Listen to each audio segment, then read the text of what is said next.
Hi friends, మనం ఎప్పటి నుంచో భయపడిన ఆ రోజు రానే వచ్చేసింది.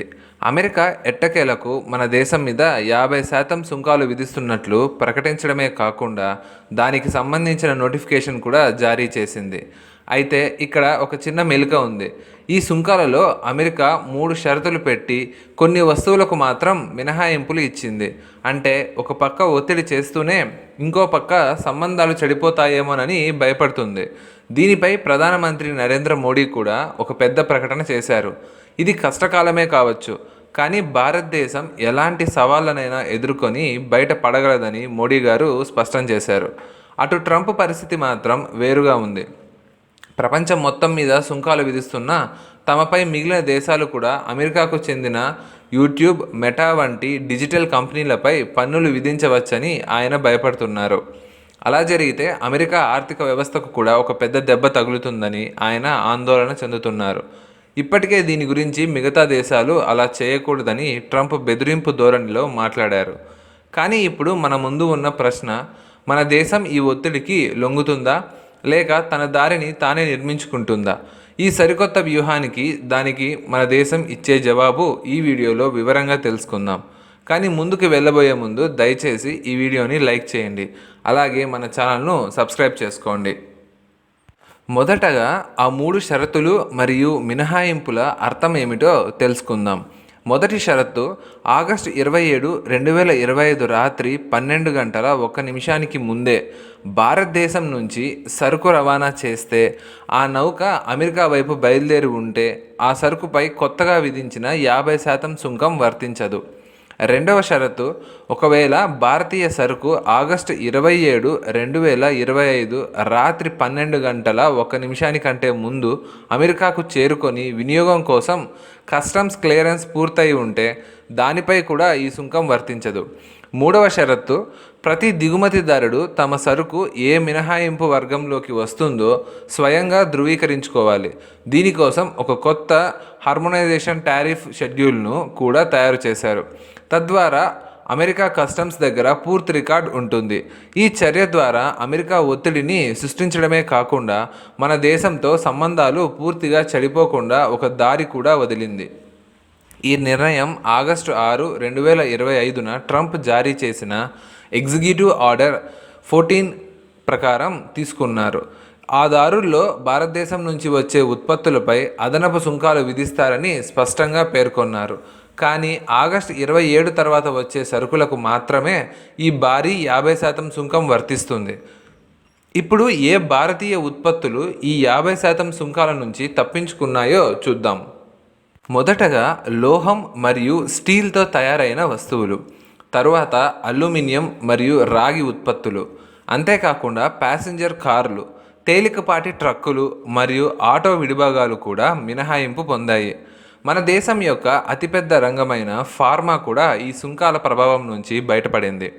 అంటే మన మందులు మరియు వైద్య ఉత్పత్తులు ఇంతకు ముందులాగే అమెరికాకు చేరుకుంటాయి.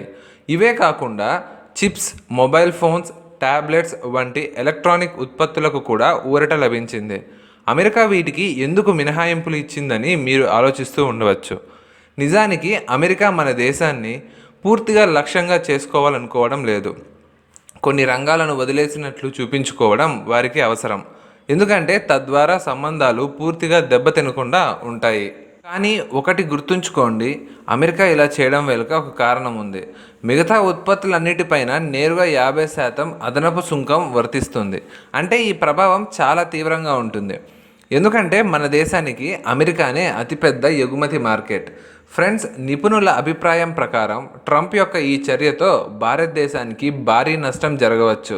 ఎందుకంటే అమెరికా మార్కెట్లో భారతీయ ఉత్పత్తుల ధర పెరిగితే వాటికి డిమాండ్ తగ్గుతుంది.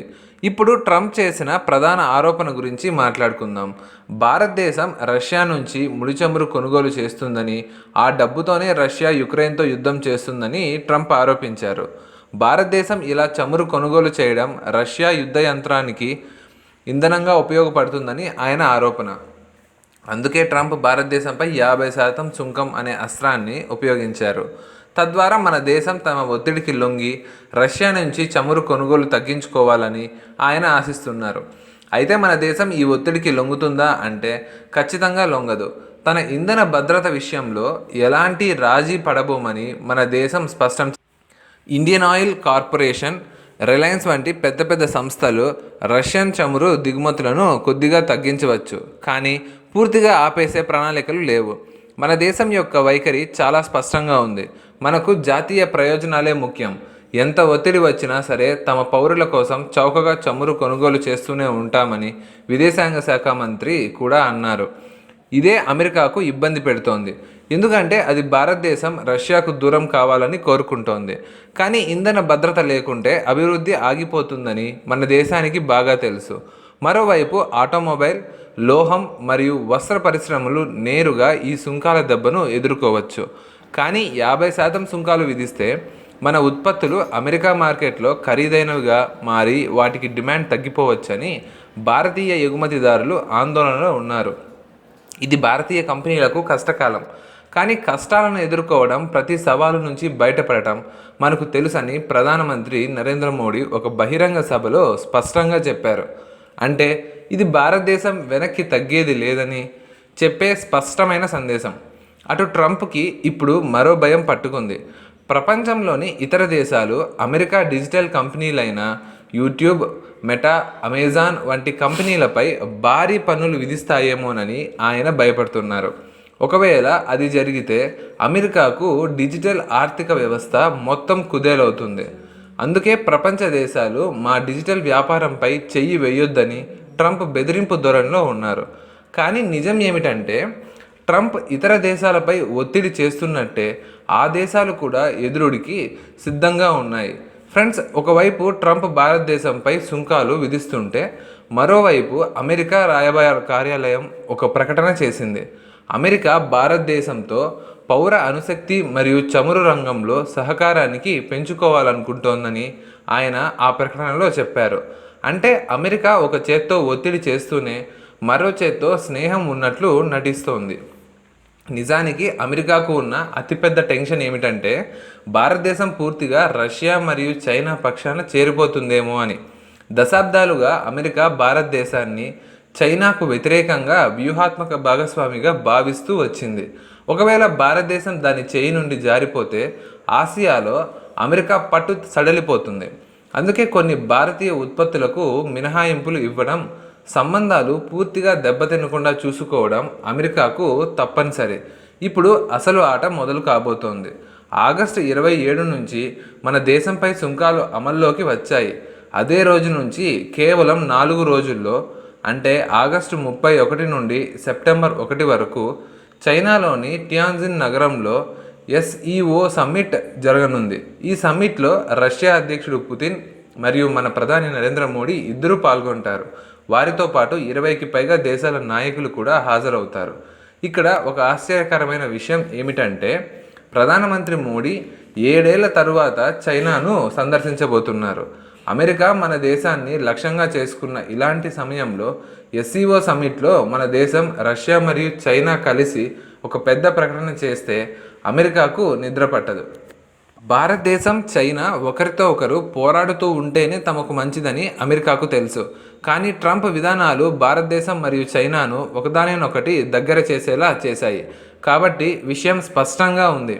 అటు అమెరికా 50% సుంకాలు అస్త్రాన్ని ప్రయోగించింది, కానీ దాని మనసులో కూడా భయం ఉంది. ఇటు భారతదేశం కూడా తన ఇంధన భద్రత మరియు జాతీయ ప్రయోజనాల విషయంలో ఎప్పటికీ రాజీ పడదని స్పష్టం చేసింది. ఫ్రెండ్స్, ఈ వీడియో మీకేమనిపిస్తుందో కామెంట్ బాక్స్లో కామెంట్ చేయండి. ఈ వీడియో మీకు నచ్చినట్లయితే లైక్ చేయండి, షేర్ చేయండి. మరిన్ని ఇంట్రెస్టింగ్ వీడియోస్ మిస్ కాకుండా ఉండాలంటే ఛానల్ని సబ్స్క్రైబ్ చేసుకోండి. Thanks for watching.